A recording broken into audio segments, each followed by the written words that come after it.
you don't.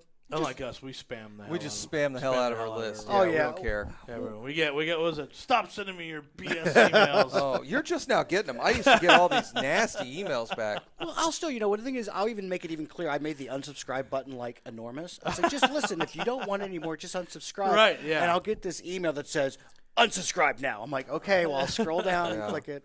Oh, yeah, because I just scroll down for them, and I click their own button. I almost want to make a video of it. Right.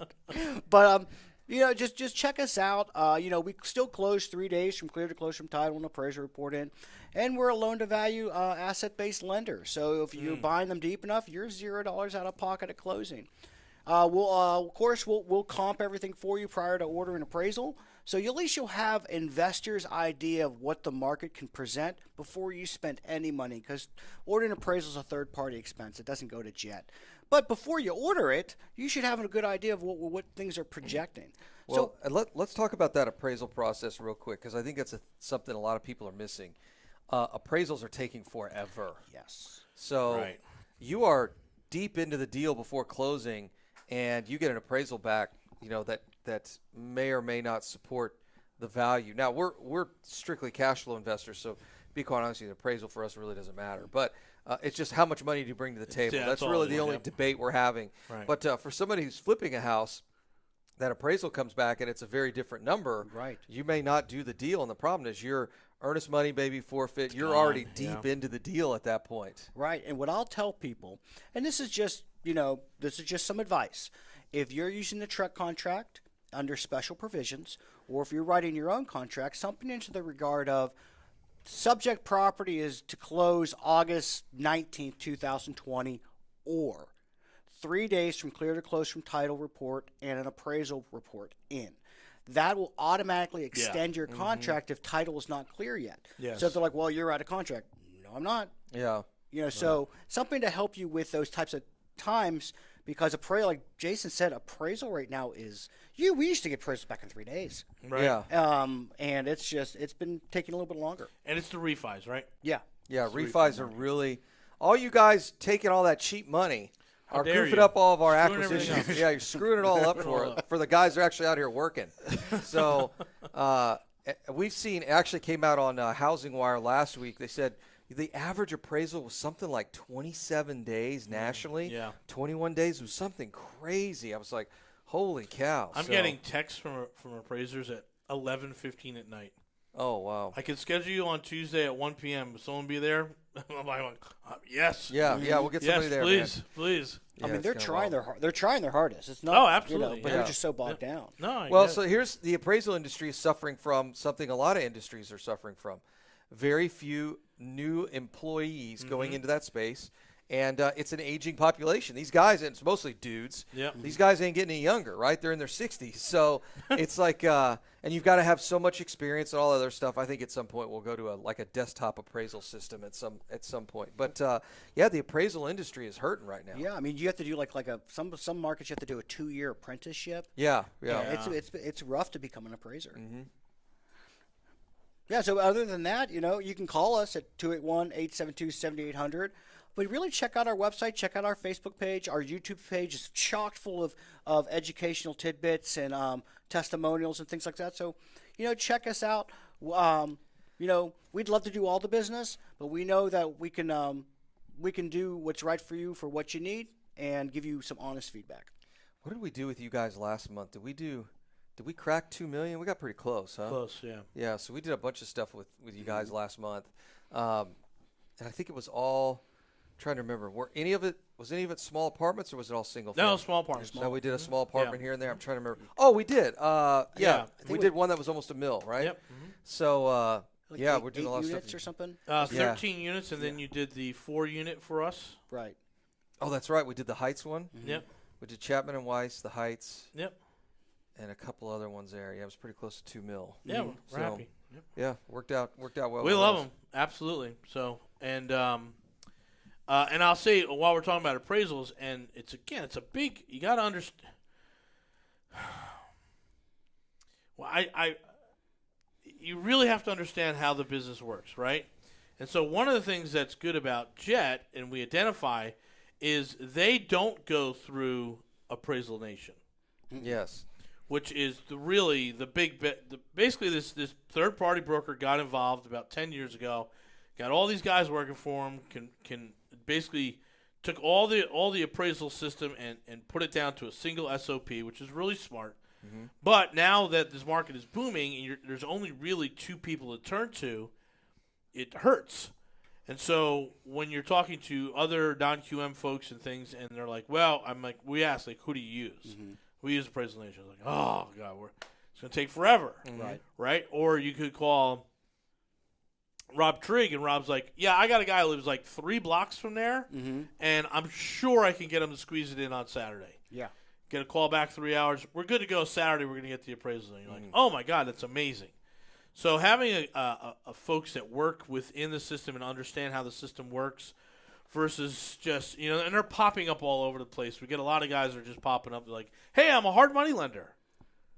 They're all over the place. Hey, yeah. I broker money right now. Oh, watch my Facebook feed. Everybody's a new hard money. Oh, they're all new hard money a day, guys, right? They got a nice website. Boom, they're doing it, and you're like, well, who do you use? Is it money really yours? Where's the money coming from? What are the rates? And they're like, it's all confusing because I just really need to be talking to the underwriter who sits up in Seattle or sits in Agora Hills, California, or somewhere, right? And so, working with Jet, you know that those guys are the real deal. They're on the street, and I'll just tell this story.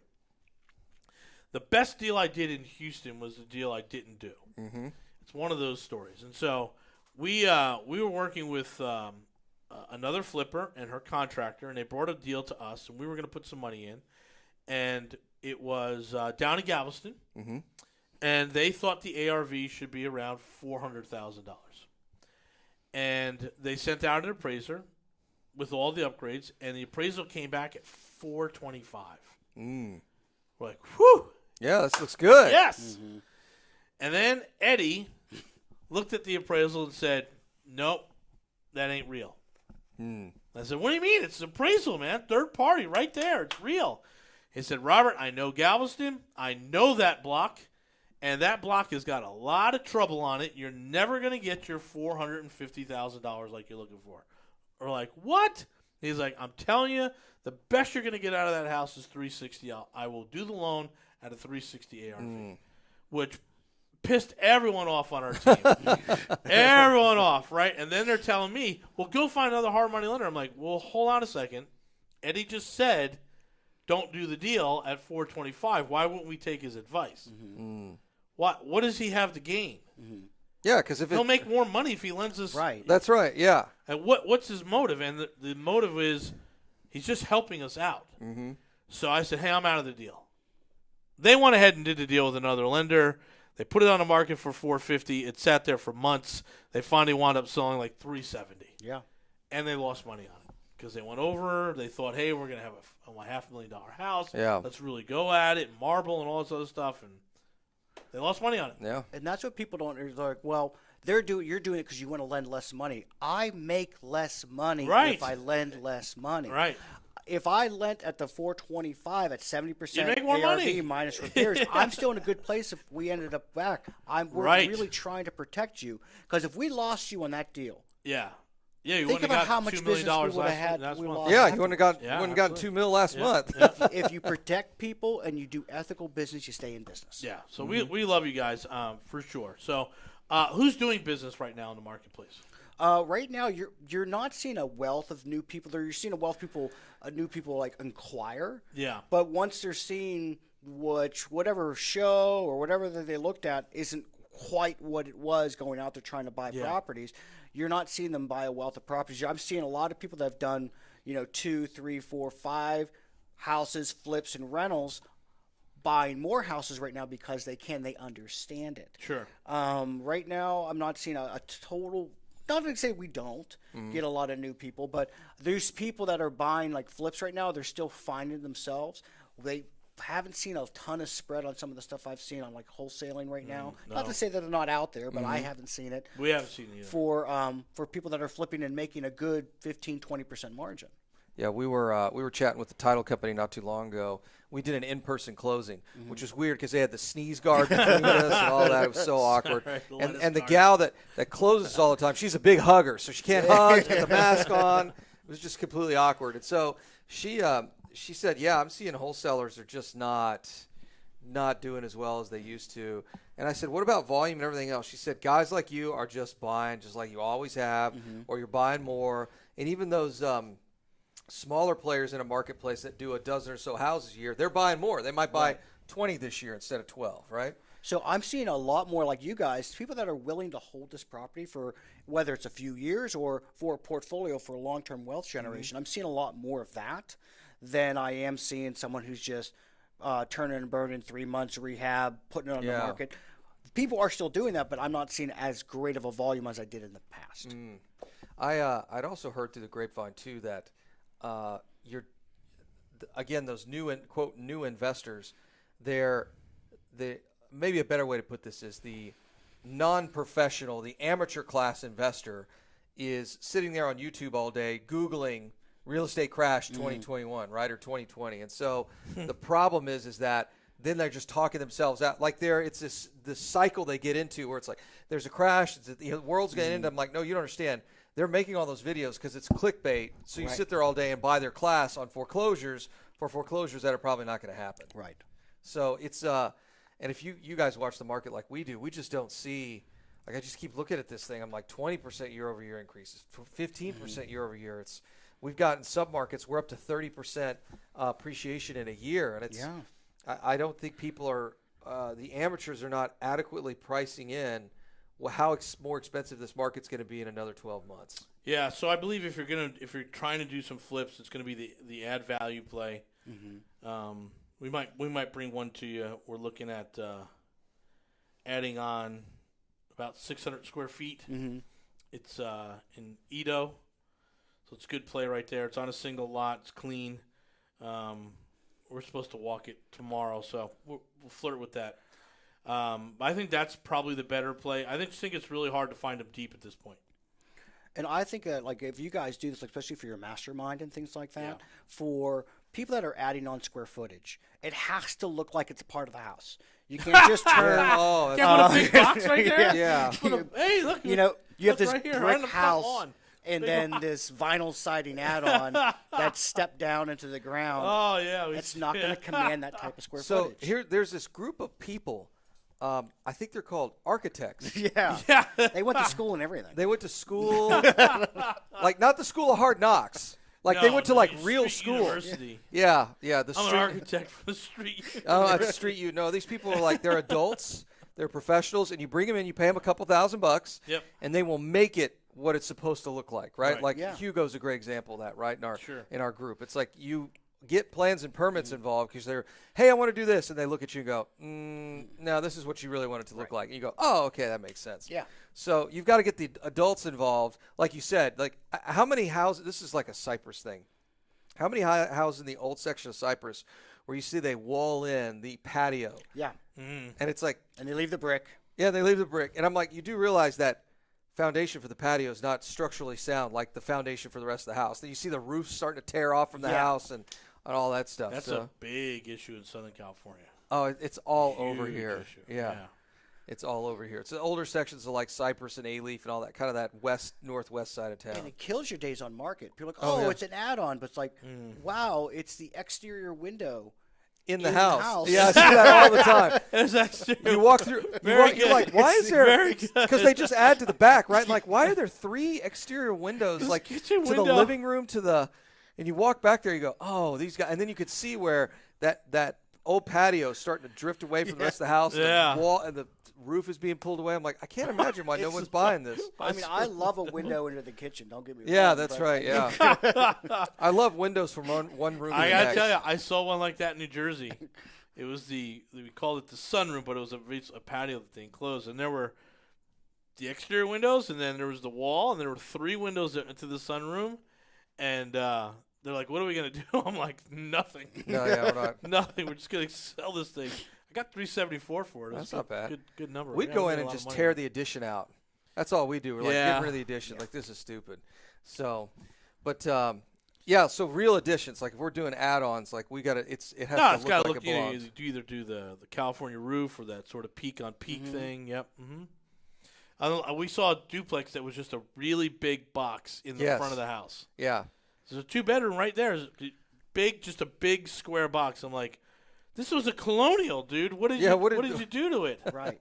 You ruined it. And a lot of people that are breaching into that space don't realize the price per square foot of actually doing an add-on that's appropriate. Mm-hmm. Yeah. You have to buy that house deeper, even if you're projecting higher ARV values. Yep. Yeah. There's that magical 80. I do it for $85 square foot. I'm like, No, you can't. I don't think you can. No. I know a guy at a RIA club. He told me $85 square foot. It's like, not now. Lumber just doubled. So your $13,000 in lumber just went to $26,000. Yeah. Maybe 3 years ago. Yeah, absolutely. It's hard. Well, we're still moving forward on a lot of stuff, but it's definitely a different market.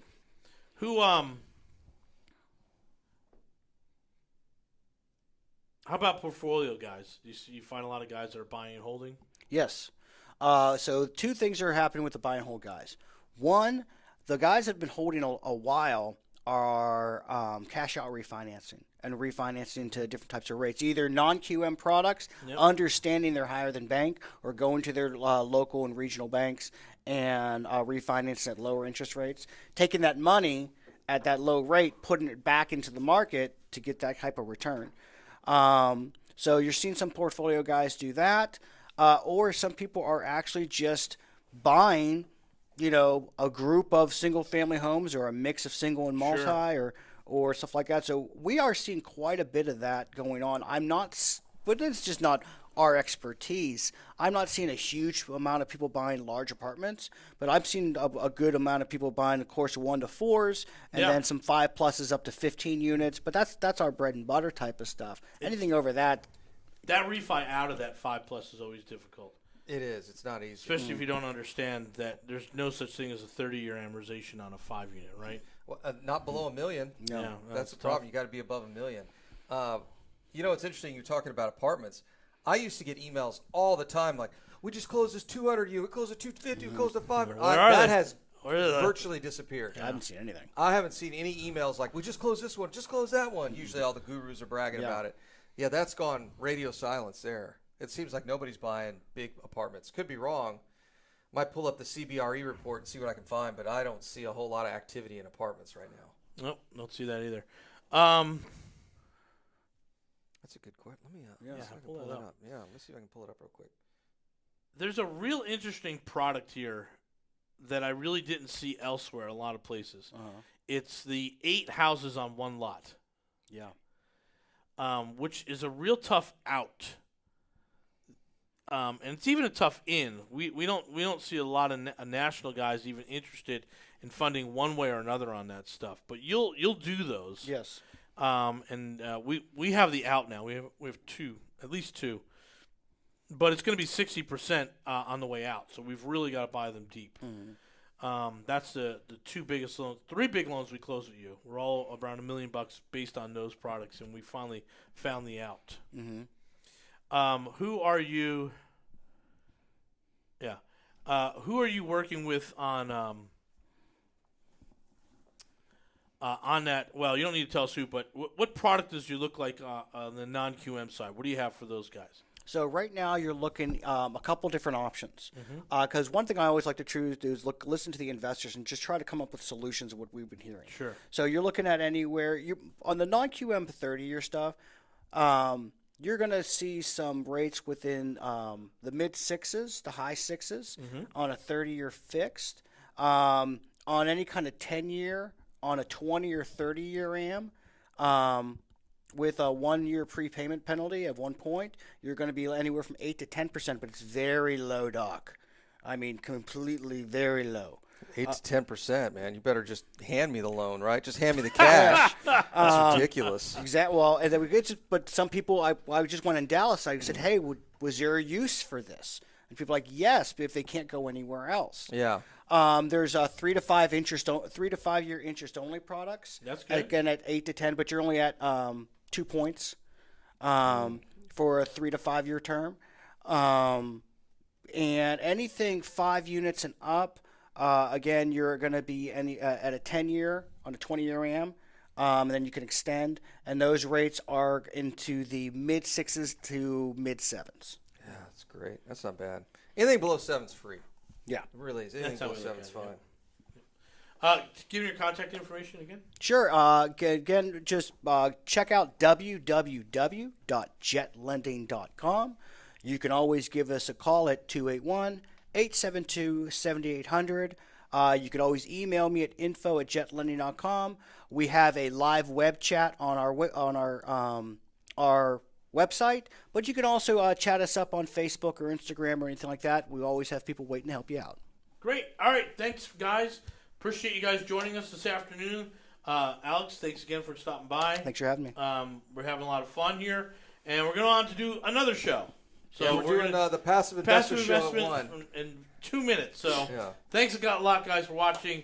If you already got the link for the Passive Investor Zoom, then see us over there. We talk about working with passive investors.